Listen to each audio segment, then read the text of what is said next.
Imagine stepping aboard a Royal Navy submarine. It's fresh from a refit and is ready for its routine triumphs. Everyone's confident and ready to go, only for it to end in one of the deadliest peacetime naval tragedies in British history. On a freezing January night in 1950, submarine HMS Truculent collided with a Swedish oil tanker in the Thames Estuary. Within minutes, the submarine sank, leaving dozens of men trapped in a steel tomb below the waves. We're going to find out what went wrong and why so many men lost their lives so close to safety. HMS Truculent was a British T-class submarine that had operated throughout the Second World War, and during the war had successfully sunk 9 enemy vessels. She'd survived and continued operating once the war had ended. On board on the 12th of January 1950 was her normal complement of about 60 officers, I believe it was about 61. And also on board for the trials were 18 dockyard workers from Chatham. By the time the trials were complete and evening had rolled around, most of the ship's company had just finished their evening meal and were resting for the hour or so it was going to take them to get to Sheerness. At this point in the shallow waters of the Thames Estuary, Truculent was running at the surface, and up on the bridge there was a group of officers and lookouts braving the cold, windy conditions in the dark. Now, the Thames Estuary is an incredibly busy waterway, and at this point it was no different. It was still incredibly busy, and the water was full of working vessels. And the officer of the watch aboard Truculent, Lieutenant Humphrey Baker, was busy doing his job, keeping check of all the vessels that surrounded them and noting all of the vessels' different navigation lights, making sure that they would avoid any approaching shipping. This evening was turning out to be incredibly windy and cold, but also quite clear. It was, however, very dark, and there are reports of a moonless night. It is incredibly windy here in Sheerness today. Sun shining is beautiful, but as always, wherever I go, it's windy. Probably need to stop going to the coast so often. At around 7 PM, HMS Truculent was making her way through the Thames Estuary, so through this body of water behind me, when the crew spotted a vessel ahead showing 3 lights, and from the looks of it, it appeared stationary. In the same area, heading down the Thames, was the Swedish oil tanker Divina. Now, the Divina wasn't a huge ship, she was only about 643 tons, but she was carrying a dangerous fuel, paraffin, and therefore, as was the practice at the time, she was running a red light high on the mast to tell those around her that she was carrying explosives. Now, as she was heading out to sea and that light was only supposed to be used when traversing a river, she'd almost reached the point where the crew could extinguish that light and then head on out into the sea. But she was only a small vessel, and at this point the crew were busy securing decks for the rough seas that they were about to enter, and so nobody aboard had noticed that they hadn't extinguished their red light. As she worked her way out past Sheerness, she entered an area called the Ouse Deep. Back aboard the Truculent, they were also heading into the same area of water, and the lookout up on the bridge reported lights on the port bow. Now, this series of lights caused some confusion. In fact, they even called down for a seamanship manual because they weren't sure what they were looking at. And from what they could see, it seemed to be too far on the wrong side of the navigation channel that they were in, making it difficult for them to pass port to port or left side to left side, as quote unquote per the international rules of the road.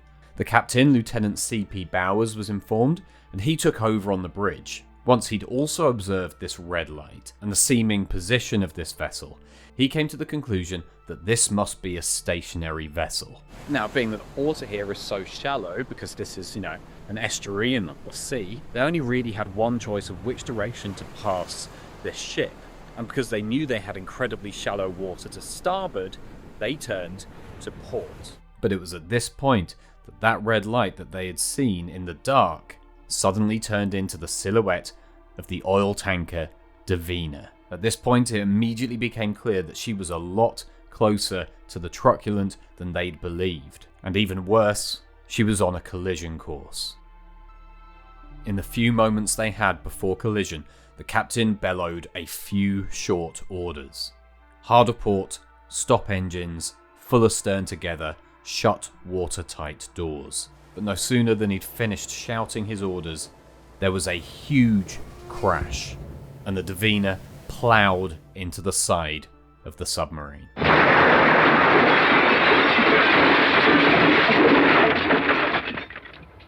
Back aboard the Divina, the crew had only seen a long, low shape close to the water level that had suddenly moved across the Divina's path. And before they could react, that long, low shape had disappeared quickly below the Divina, and then the whole tanker shook with that same crash.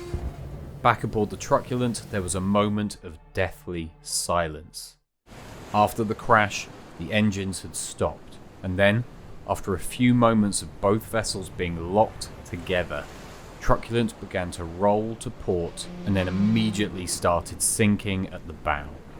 Members of the crew, shaking themselves awake from that sudden stupor after the crash, immediately burst into action.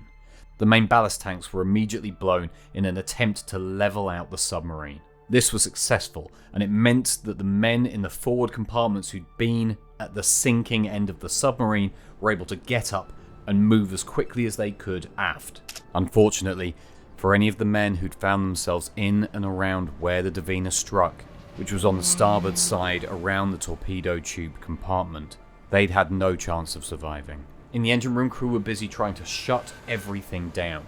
And here we have the account of Electrical Artificer 2nd Class Edward Charles Buckingham, who was in the petty officer's mess. Buckingham apparently immediately moved out into the gangway, as the bow of the ship was sinking rapidly.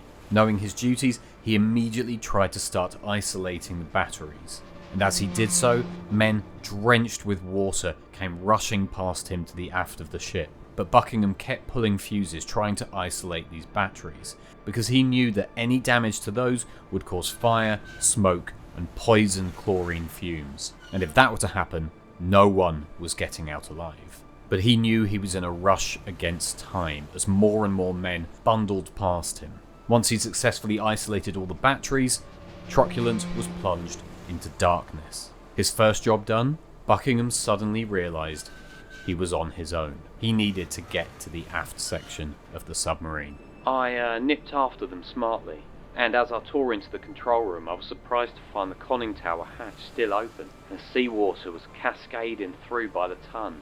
Buckingham, probably feeling at this point like he was just trying to clean up after everybody else, tried to shut the hatch. But as he pulled the long lever to close it, it would not close. Clearly it was blocked by something that he couldn't see on the other side. What he didn't realise was that it was actually a man blocking that door, and he'd been slamming that hatch down onto the arm of Sub-Lieutenant Frew. Frew had been one of the men up on the bridge, most of whom had been thrown straight into the water at the moment of the collision. He, however, had managed to duck down below to get to his diving station, and as he'd made it to the hatch back into the sub, the whole weight of it had been swung down onto his arm. He did manage to free it, but at that point he was stuck on the bridge, and as the submarine sank, he was washed into the water, where a new fight for survival began alongside the captain and the other crew members who'd been thrown into the water. As Buckingham continued to fight to get that hatch closed as the submarine was sinking, all the while being drenched by a torrent of water forcing its way through the hatch, others continued to try and blow ballast tanks to keep the submarine as level as they could. And at about 7 PM, as all the lights aboard the submarine flickered and went out, Truculent floated down and settled on the seabed. The Truculent went down fast. She had a gaping hole in her side. But not every section of the submarine had been breached by the water, and once she'd come to rest at the bottom, there were still dozens of men trapped in various compartments. Now I know I've got the sun right behind me, but if you squint and stare right out there onto the horizon, into the Thames Estuary, you can just about make out a group of tiny black dots that are the Maunsell Forts, or Maunsell Forts. Locals can tell me how you're supposed to pronounce that. But when the report came in, it was reported that the Truculent had sunk northwest of Red Sands Tower. Red Sands Tower being, from what I've seen, either one of the Maunsell Forts or just another name for the Maunsell Forts. Not sure. Again, you can let me know in the comments. So when we say HMS Truculent sank in the Thames Estuary, you might think, she was in Thames. And technically, yes, all this is kind of the Thames Estuary, with the River Medway coming off of it. But as you can see, it's not a river, it's a huge expanse of water. And yes, much of it is still quite shallow, which is why also those towers could be built out there. But it's still a huge expanse of water to be trapped under. And it would have probably provided a lot of false hope for the men aboard to think they were, relatively close to the shoreline, relatively close to safety. But in reality, their situation was not good. Fortunately, by this point, all of Buckingham's efforts had been successful, and he'd managed to close the hatch. I vaguely recall dragging a seaman with me as I groped my way through the pitch darkness to the engine room bulkhead, which I found to be shut. I shouted like hell, and after my assurance that it was safe, they opened up and I sloshed my way in, thankfully. Now, the men still aboard the submarine were technically safe for the moment. They were sealed off from the engine room to the aft part of the submarine from all of the water that had flooded in from the collision. But, as they gathered there, they realised that there were far too many men in a small space to safely escape. The main method of escaping a submarine at that time and on board the Truculent was the use of the Davis submerged escape apparatus and something called a twill trunk. The twill trunk, or a canvas tube, came down from the hatch in the top of the submarine to within 3 feet of the deck. The men would then put on their DSEA breathing sets and then flood the compartment until the air pressure inside was the same as the water pressure outside, at which point the hatch could be opened and the men, standing up to their chests in water at this point, but still having oxygen to breathe, would each take turns ducking under the water to go through the twill trunk and out of the hatch to the surface. But obviously the risk with this was that the more men in the compartment, the quicker the build-up of carbon dioxide would be, making the men both drowsy and affecting their reasoning abilities. So here in Truculent, with between 40 and 50 men still in this engine room, the risk of carbon dioxide build-up would have been that much worse. So the order was given for the men to split into 2 groups. One group would work their way right to the aft end of the submarine to escape from there, and the rest would stay in the engine room. And as the men working their way aft opened up the bulkhead door, they found another 20 men in the stoker's mess, who had essentially been trapped in there with no idea what was happening. At this point, they went into action stations. The first lieutenant apparently had a very positive attitude which rubbed off on everyone, and everybody started working to prepare themselves for evacuation. But it was very quickly realised that there weren't enough DSEA sets. But again, the bravery of some of these men who'd been thrown into an awful situation shone through. Apparently 2 sailors went and got some large mess tins and announced that they would essentially just try and wear those as helmets. One man, a Dennis Griffiths, decided to go without anything and trusted that his strong swimming ability would enable him to make it to the surface without one, and he did in fact incredibly survive. He stood on a table to try and keep himself out of the water as long as he could, which was incredibly important because this water was freezing cold, and the longer you spent in it, the more likely you were at risk of dying from exposure. This, I am certain, helped my survival, as my fellow workmen were standing in the gangway, and so were in the cold water much longer than me. When everyone was set, they let the water in. There were just no good options for the men left trapped aboard.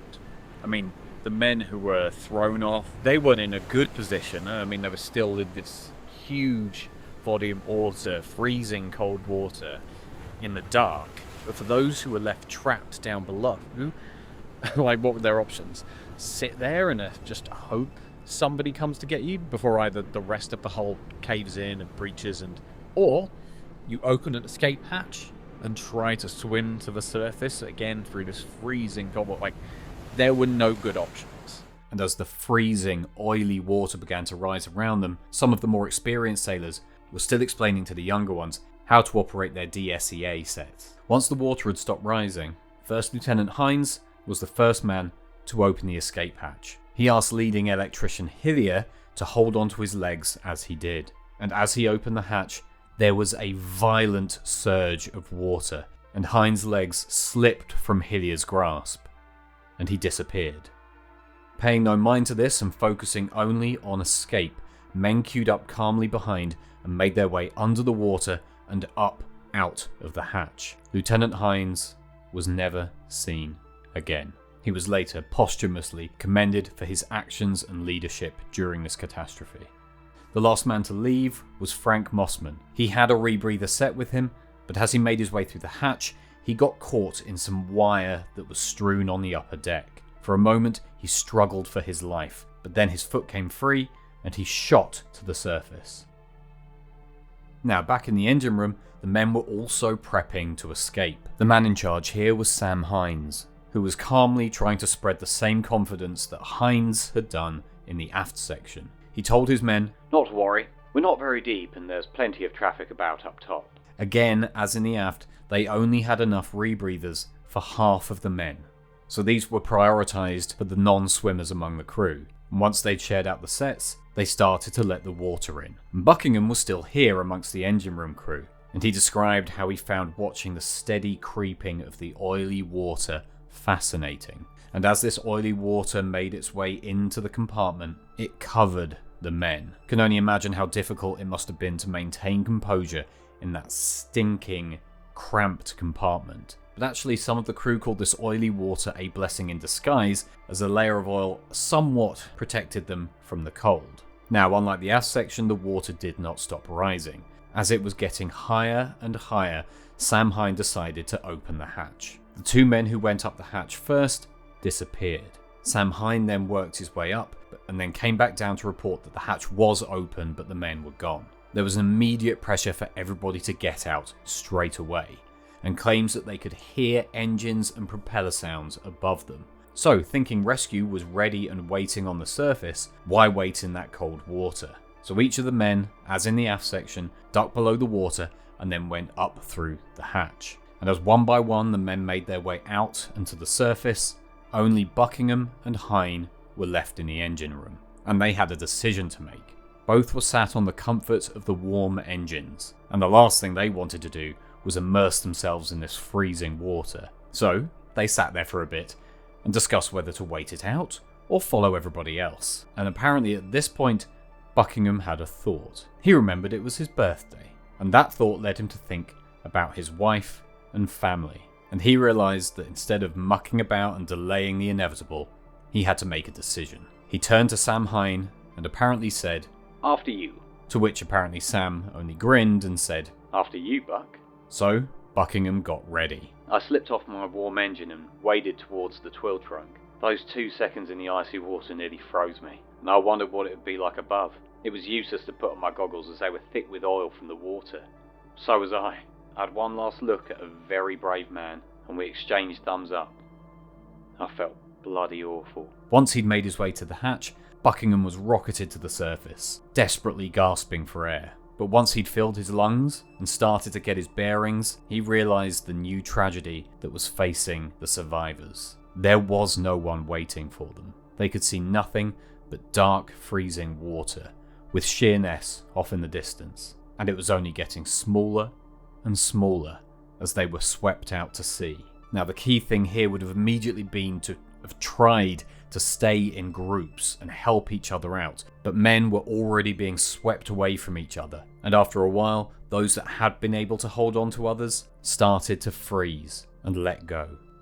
Hine had made it to the surface as well, but after floating with a couple of other men, disappeared and was never seen again. Afterwards, he was posthumously awarded the Albert Medal, and like Hines, praised for his example and leadership. Buckingham could only keep swimming and has no memory of being rescued.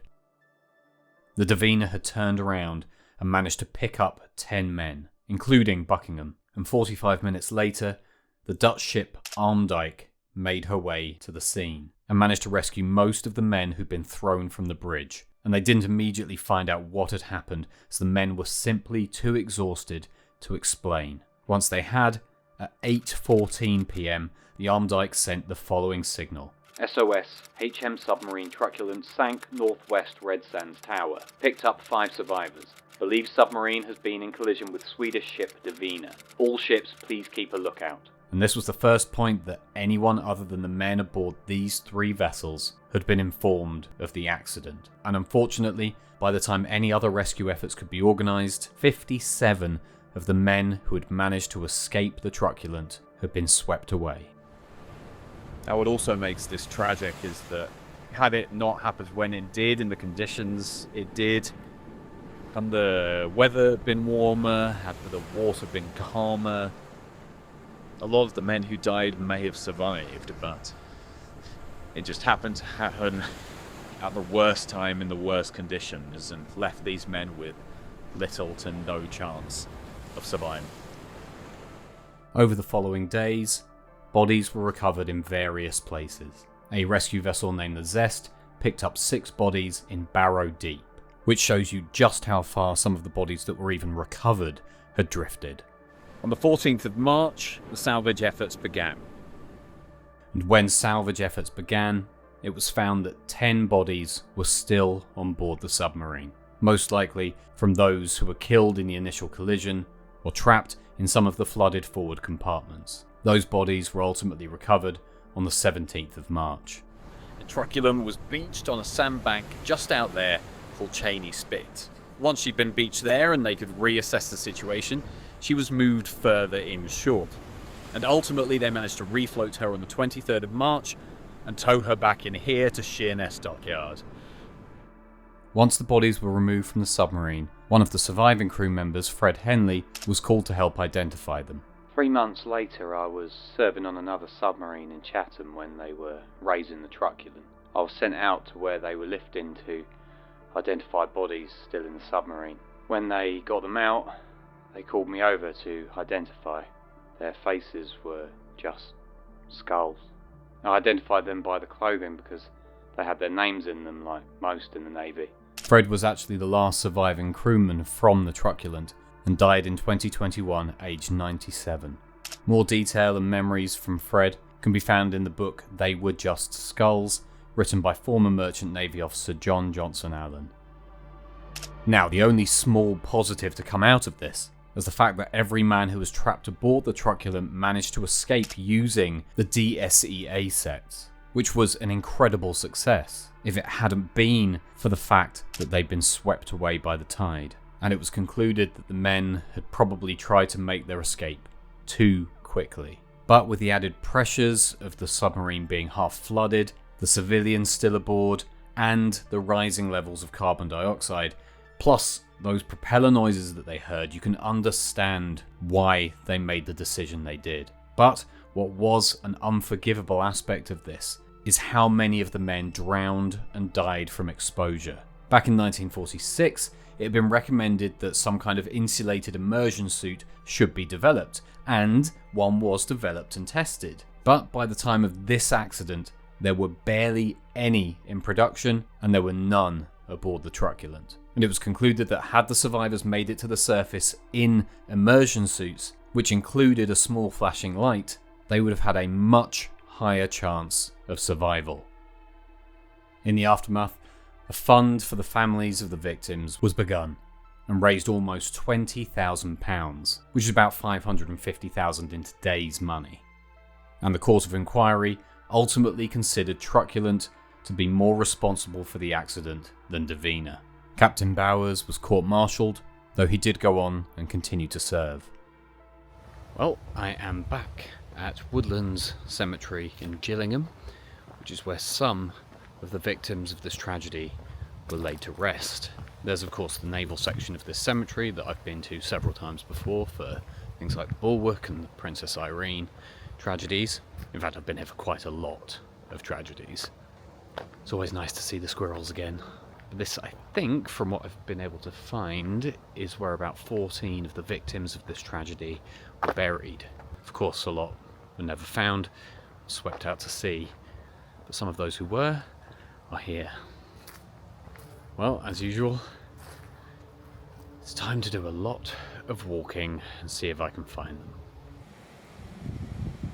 As much as sometimes it can be a little annoying searching through literally hundreds of graves for a few, what it does do is give you a bit of time to reflect and appreciate the just insane numbers of people who've lost their lives, whether it be during war or like this truculent disaster during peacetime and just through sheer accident. it's really pretty sobering. I have just found my first truculent victim, Francis George Myatt, Petty Officer of the Royal Navy aboard HMS Truculent, 12th of January 1950, aged 27 years. As is so often the case, these men tend to be on the younger side, as evidenced by the man buried next to him, Brian Sidney Purkis, who was leading seaman aboard HMS Truculent, was aged 22 years. And quite poignantly, next to him is an unknown person. Of course, just showing us that by the time some of the bodies were recovered or washed ashore or however they were found, that they were no longer identifiable. And of course, it wasn't only naval personnel aboard HMS Truculent when it went down. There were those 18 civilians from Chatham Dockyards on board as well. And I've just found 2 of those men who lost their lives here in the naval section of the cemetery. It's so tragic, and I think I've said this before, that men who lose their lives in battle, in war, it's always tragic, but part of you can make sense of it. They're in dangerous situations, people are trying to kill them, and so you can kind of square death to a certain extent. But in situations like this, where it's peacetime, yes, military operations are still happening, but in this case, they were just taking this submarine on a routine trial run. None of them would have expected what happened. It just makes it feel even more like such a waste of life. But thankfully some good did come out of this, and some lessons were learned. But these men didn't all die in vain. Some lessons were learnt, and they led to plans for a port control system being developed to make sure that shipping was a lot more controlled and monitored. And later, an all-round white light was developed to go on the bow of British submarines, to make sure that they stayed highly visible to other ships around them. And this was named the Truculent Light. And fascinatingly, a film called Morning Departure was released on the 21st of February 1950. This film, starring Richard Attenborough, was about a British submarine on a training cruise that sinks after encountering a loose mine, and goes on to tell the story of the survivors trapped below. The filming actually finished before this incident occurred, and obviously because of it, was almost withdrawn. But ultimately, it was decided that it needed to be released, and they added a message to commemorate the Truculent. Ultimately, I've found 13 men here. That's 13 families who lost a son. 13 men who never got the chance to live out their lives, to have their own families, to live. And it's never not tragic. If you've enjoyed today's video, as tragic as it was, then hit that like button, subscribe to the channel for more videos like this. Leave a comment if you've got suggestions for other tragedies, other accidents, things like that I can cover here, then let me know, and I'll see you in the next one.